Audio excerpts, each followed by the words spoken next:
Have you ever felt tired, so tired from your shift? That yes, you have days off, you get some rest, you wake up, you're still tired, but you still need to go to the shift. Why is it that we feel that tired?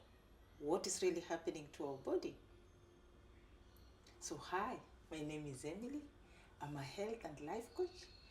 I empower women to live a healthy, vibrant, balanced, and fulfilled life. And on this channel, we talk all matters wellness, work-life balance, and retirement. If that is something that is of interest to you, please subscribe. So in today's video, we are talking about energy. Why are we tired? Why is it that we can't just have that sustained, limitless energy? We can go to work those shifts, come back home, rest, be energized, go back to work, and still come back and be there for our family, and then also have time to be able to enjoy the things that we love. Because what happens is when we come back and then we back from work, resting, and then we're still tired, then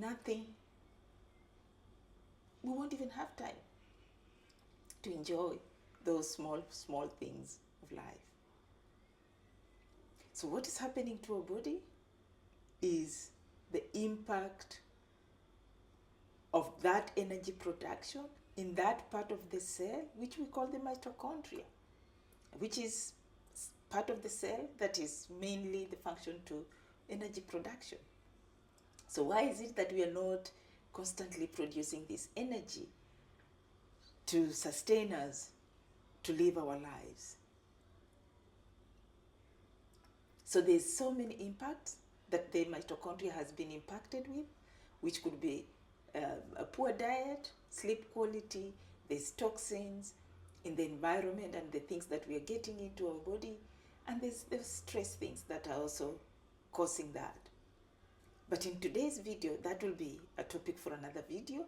In today's video, we just want to see about that energy.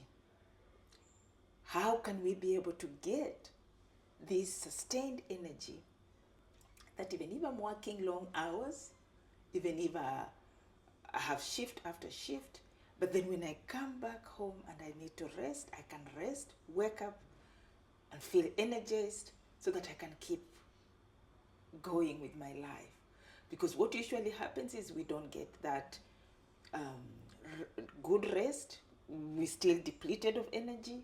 We go back still depleted of energy. And so that cycle just gets us to that chronic state of fatigue. And that is also something that I experienced myself. I was always tired. At the time, I didn't know it was chronic fatigue. I could finish work, come, crash, maybe even if it's a whole weekend, but by Monday, I'm still tired. But I still have to go to work. So that's how that fatigue led to chronic fatigue. And I was constantly exhausted. Constantly. That I could not find energy just to take me through the day. And so I ended up going for things like coffee, just to get me through the day.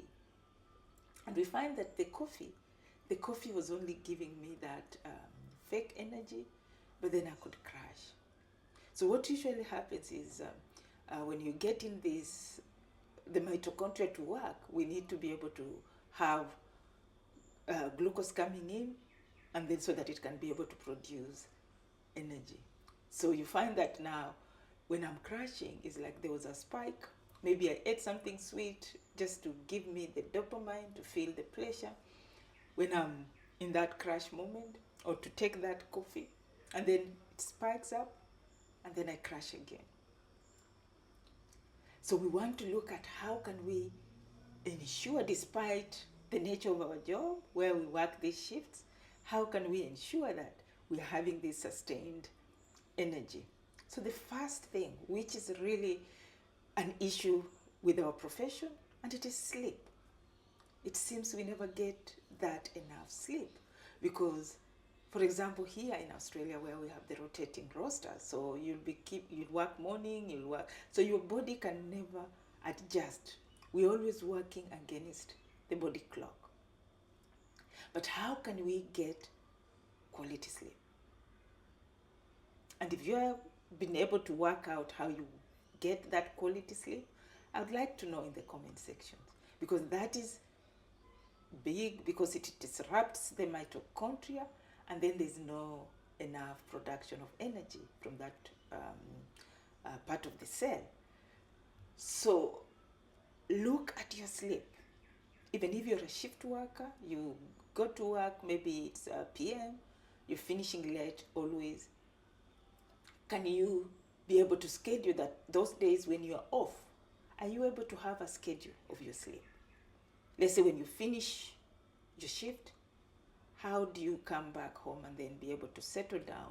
Because what we want is to be able to go back to the natural rhythm, whereby you are looking at, when I get back home, do I go to sleep at the same time and wake up at the same time? Let's say even if it is a night shift, can I make sure that the night shift is like my day, so that when I come back home and I'm going back to sleep, it is that same time that I go back to sleep, and not waking up and eating and maybe only sleep maybe 2 hours? How can I be able to get in the 8 hours of sleep? So look at your sleep schedule, because if you manage your sleep schedule, then you'll be also managing your energy, and your energy will be sustained. Second thing is about the diet, because also the poor diet, it also does what? Affects the mitochondria and also affects energy production. It's not that we are not eating well, but it is how are we eating it? How are we eating that food?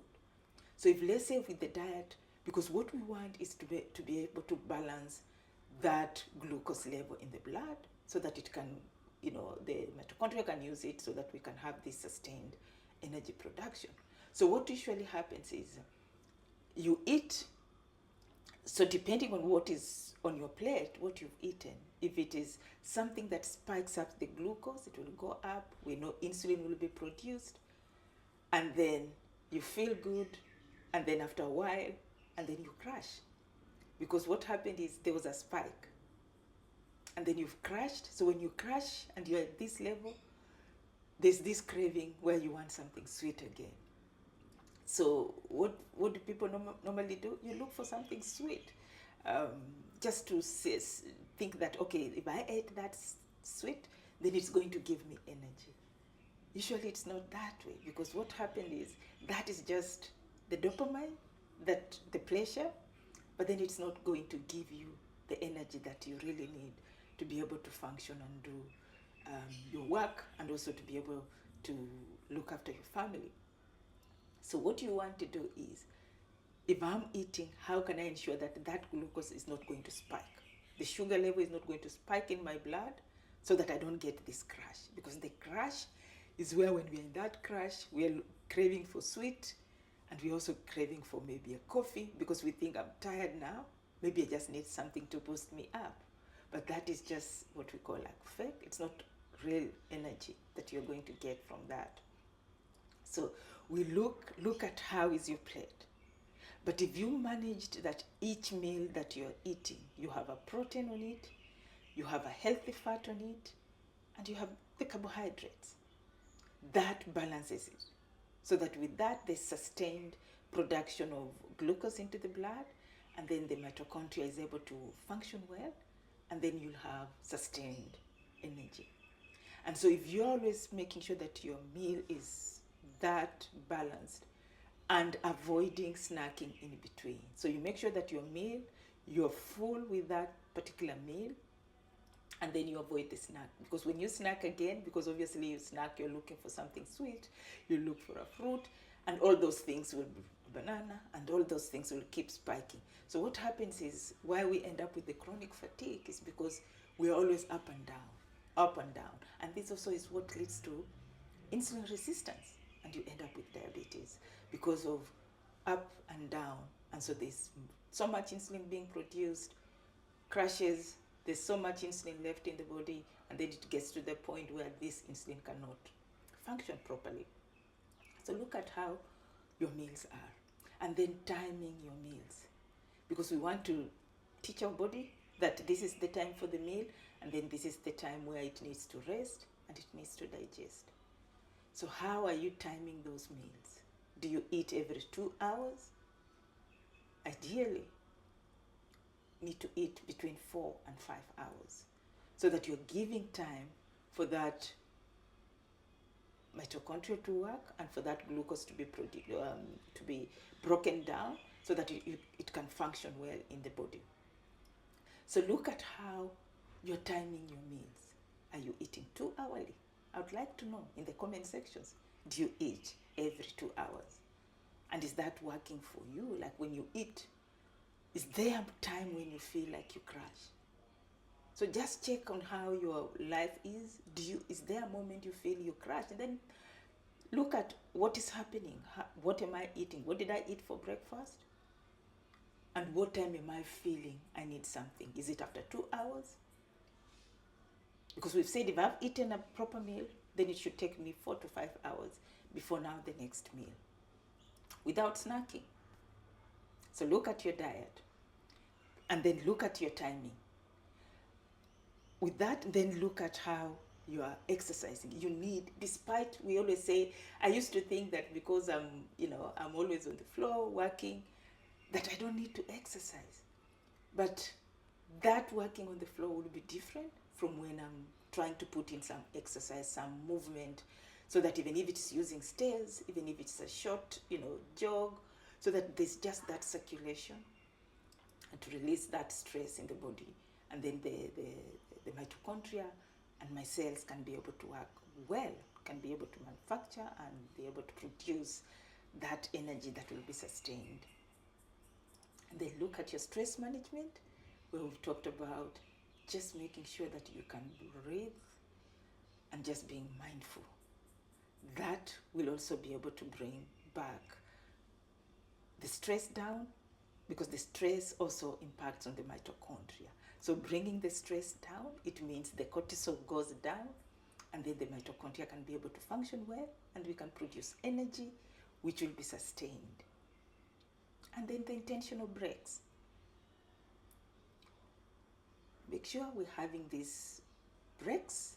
You can schedule breaks during work hours, or after you've finished your shift. Let's say you have some days off, have some breaks where you can go and connect with nature, or you can go and be able to be involved in any activity that you really enjoy doing. So those are ways that I've used myself to be able to cure my chronic fatigue. And at the moment, I feel much better. So I want to know from the comment sections whether you have chronic fatigue or you are ever fatigued, and what are you doing about it. So in my next video, I'll be talking more about how we can balance this blood sugar. And please like, comment, share, and I'll see you in my next video.